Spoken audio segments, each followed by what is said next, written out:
मरचू जंगल से लकड़ियां काटकर बाजार में बेचने गया, लेकिन उसे लकड़ियों के अच्छे दाम नहीं मिले। इस पर मरचू ने कहा, अरे भैया, इतने कम पैसे? इन पैसों में तो 2 वक्त का खाना भी नहीं मिलेगा।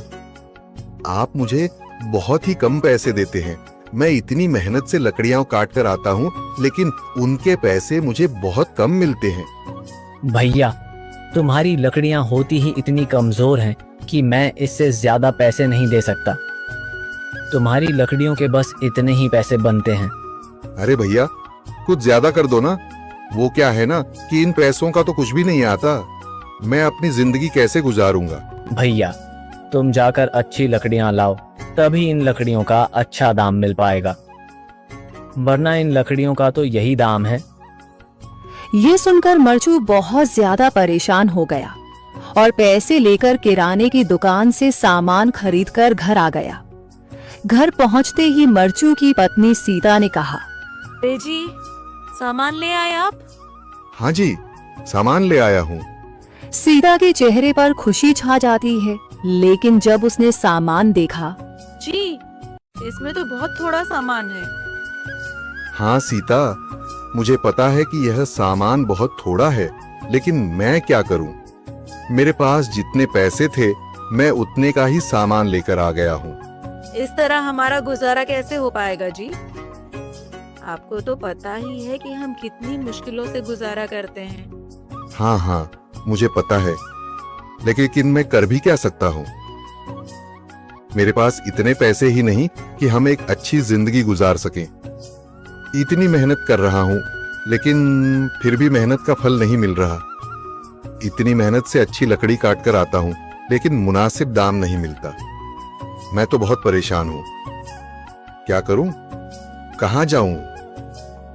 अरे जी, आप परेशान न हो, आप कोई और काम देख लें। मैंने कई बार काम तलाशने की कोशिश की, पर किसी ने भी मुझे काम नहीं दिया। ये सुनकर सीता भी काफी ज्यादा परेशान हो गई। मरचू से सीता की परेशानी नहीं देखी गई। उसने अपनी पत्नी सीता से कहा, मैं फिर से जंगल की ओर जा रहा हूँ। अरे जी, अभी मत जाइए ना, वैसे भी शाम हो रही है। आप कल चले जाइएगा, अभी मत जाइए। ठीक है, अगर तुम रोक रही हो तो मैं नहीं जाता। मैं कल चला जाऊंगा। इसके बाद मरचू गांव में घूमने के लिए चला गया। तभी उसे एक आदमी मिला और उसने कहा, कहाँ जा रहे हो भैया? और सुनाओ, क्या हाल चाल है? जिंदगी कैसे गुजर रही है? अरे भैया, तुम्हें तो पता है कि लकड़ियां काटकर कैसे गुजारा होता है। हाँ भैया, तुम सही कह रहे हो। और आसपास के जंगलों में अच्छी लकड़ियां भी नहीं है। इसके लिए तो जंगल के अंदर जाना पड़ेगा। पर जंगल के अंदर तो काफी सारे जंगली जानवर होंगे। मुझे बहुत डर लगता है भैया, मैं जंगल में कैसे जाऊंगा? हाँ भैया, जंगली जानवर तो होंगे, लेकिन अच्छी लकड़ियां तो वहीं से ही मिलेंगी। ये सुनकर मरचू बहुत ज्यादा परेशान हो गया, लेकिन वह आदमी बिल्कुल ठीक कह रहा था। जंगल के किनारे की सारी लकड़ियां कट चुकी थीं। अब सिर्फ जंगल के अंदर ही अच्छी लकड़ियां बची थीं।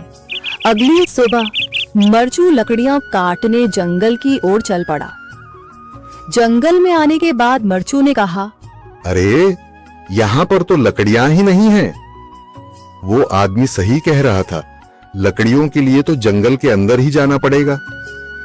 और जंगल के अंदर जाना क्या सही रहेगा? मुझे तो बहुत डर लग रहा है, क्योंकि वहां पर तो काफी सारे जंगली जानवर होंगे जो खतरनाक होंगे। अगर आज मैं जंगल के अंदर नहीं गया तो मैं आज घर पैसे लेकर नहीं जा सकूंगा, और फिर जब पैसे नहीं होंगे तो गुजारा कैसे होगा? मरचू जंगल के बाहर खड़ा सोचता ही रहा और फिर उसने सोचा, अरे, यहाँ पर भी कोई मजबूत पेड़ दिखाई नहीं दे रहा जिससे मैं लकड़ियां काटकर घर ले जा सकूं। लगता है और अंदर जाना पड़ेगा। यही सोचकर मरचू जंगल के अंदर चला गया। अंदर जाने के बाद उसने इधर उधर पेड़ देखे, पर उसे कोई भी अच्छा पेड़ दिखाई नहीं दिया। यह सोचकर मरचू जंगल के और अंदर चला आया।